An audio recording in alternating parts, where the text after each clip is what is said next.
Dayle? Hello? Hi. So, Yeah, Miss Jen? yes, so I wanted to ask you, you could use a little help right now to get a vehicle and get a roof over your head. Is that correct? Yes, the roof in the vehicle, yes, will be, yes, that was, yes, ma'am. Okay, and um, uh, your dad has told me your story. You were pulled over by the police, and can you tell us a little bit about what happened? Um, yeah, I was on my way, um, I was coming back from the beach, the ocean, and, then I went to the gym, Valley, Total Fitness, like 24-hour fitness, or, Planet Fitness, or, one of those gyms like that. And, I went to go visit my friend, which was a few miles away from the gym.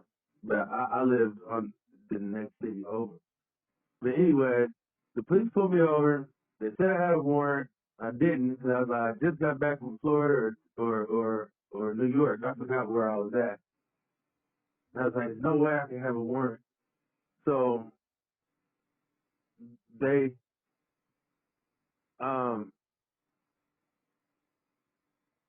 basically threw me on the ground and all that stuff and injured me. And then they took me to the hospital, but then the hospital took me to the psychiatric ward part of the hospital. I was supposed to have been there for x-rays on my neck and my back and my shoulder. But I didn't know what was going on. I'm like, man, you guys got the wrong guy. I'm shouting, not shouting, but I'm in the back of the police. Hey, man, I don't have no warrant, man. But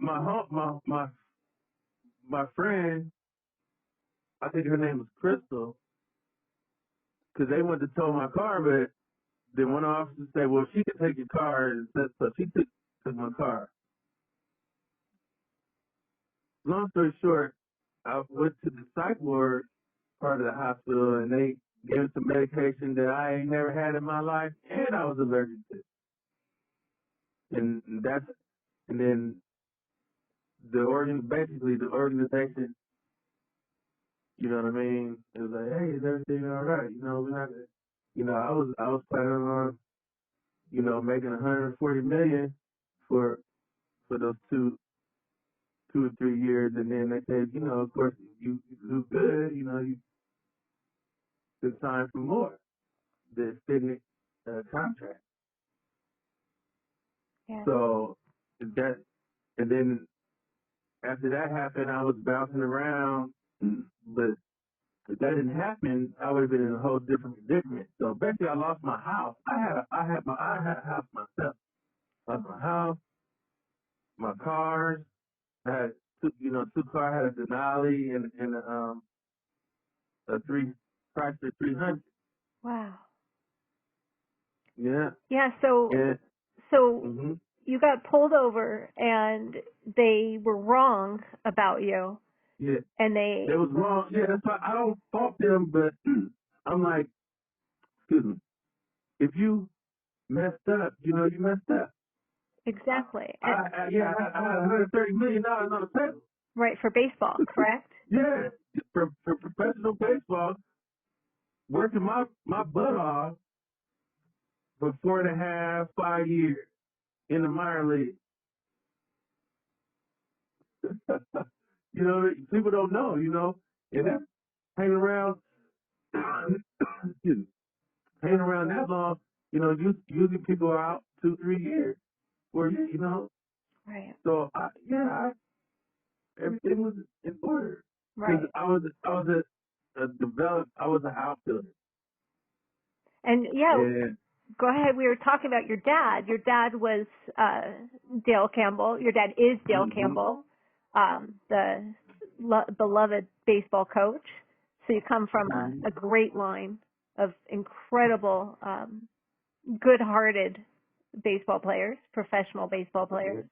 All his friends and my friends, we all help the youth, and they also help develop stadiums and as well as education. I love that. Yeah, helping the youth is keeps us going currently. Mm-hmm. So when you got taken to UCLA and injected with whatever they put in you, that changed your whole life, correct? You had an injury from that medication. Yes. And then my mom died 2 weeks after that. I'm so She passed away. Yeah. So, the big C, whatever you want to call it. You know what I mean? Yeah, may she rest in peace. Mm-hmm. Okay, Yeah, so now you're in a dangerous situation, correct? Well, I always been, because I was homeless for a little, for a while, quite some time. And I always felt in danger, but, thank God, I survived. But yes, right now, yeah, I kind of feel, because jumping forward to 2026, yes, where I'm parked at, someone just got shot here. And I'm renting a vehicle. So I'm sleeping in the car. Oh no. Yeah, and because it's street sweeper and all that stuff. So where I'm parked at, I don't gotta move the car back and forth. So I don't want to be here. Yeah. We want to get you out of there immediately. So we're going to let listeners know how they can send donations to help get you a roof over your head, get you off the streets, out of a dangerous situation. And about 9 years ago, we heard your story, and we believe that you definitely qualify for assistance and for everyone helping you. And I didn't think about that. I did talk to you guys for a while. You guys were trying to help me for a little. That's true. Yeah, Mm-hmm. it's been 9 years for my part with being a player advocate and looking out for you guys and making sure that you're in safe situations so you can enjoy your life and give back to the youth and help your dad with his coaching. And okay, so is there anything that you would like to say to the kids out there or anybody? No, you go through different trials and tribulations, wherever your trials or tribulations may be, you will always be successful, especially as for sport, talking for sport, that you're going to have up and down in whatever sport that you do. And the key is just to keep going, and you will get to your destination where you want to be or supposed to be in the sports world. Beautiful.